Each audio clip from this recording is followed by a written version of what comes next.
একজন মানুষকে খুব আদরে সোহাগে টাকলু ডাকা হতো। তার সাথে আজও দেখা হয়নি।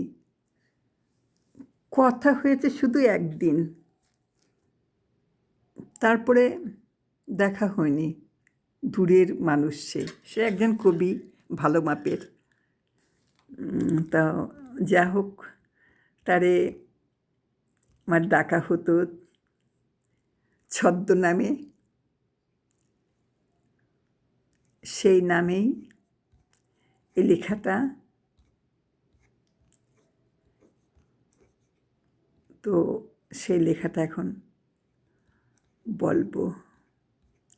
লেখাটির নামই দিয়েছিলাম টাকলু। জানি না সে রাগ হয় কি না, রাগ হলেও হয়তো বলবে না কখনো।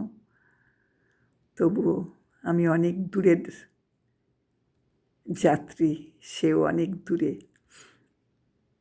তারপরেও লেখাটি এমন 2021 সালের লেখা। অনেক ভিড়ের মাঝে থেকেও নিজেকে তুচ্ছ ভেবে নিয়েছিল।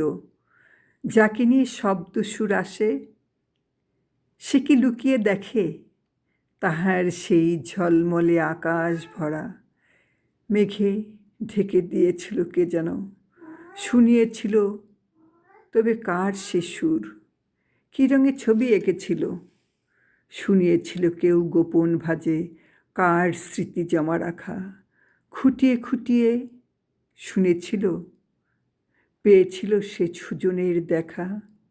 যদি দেখা হয় বাকিটা শোনাবে, মনের রং তখন কেমন, গচ্ছিত কিছু রাখা হয়েছিল, সব তার বলে দেবে। কেন সেই অচেনা রূপ ছবিটা ধুলো যেন জমে আছে, দুধ সাদা রূপ ছবিটার কেন যে, কার জমা হৃদয়ের মাঝে কষ্ট, কোনো লাভ নেই জেনে আজ আজব মনের ঘর, ভাবনা এত ভিড়ের জমা, কল্পনা সুরো সুদূরে। কেন টাকলু বলা হয় সেই তাকে? তাকেই বলা হয় যে। শুধু তার যে এটা স্টাইল ছিল, তাকে টাকলু বলে ডাকতে ভালোই লেগেছিল। এমন করে মনের ভেতরে শব্দ আসে, শব্দ ভাসিয়ে চলি কল্পনায়।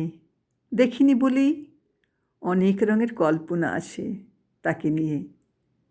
মাঝে মাঝে একা একাই হেসে উঠি তাকে নিয়ে। সে কথা বলে না, কেন বলে না জানি না। সে একজন ভালো লেখে, ভালো মাপের কবি, তবুও তাকে টাকলু বলে ডাকি, ঠিক সেই ছোটোবেলার মতন দুষ্টুমি। ভালো থাকুক, সুস্থ থাকুক, সুন্দর থাকুক, সে সুদূরেই।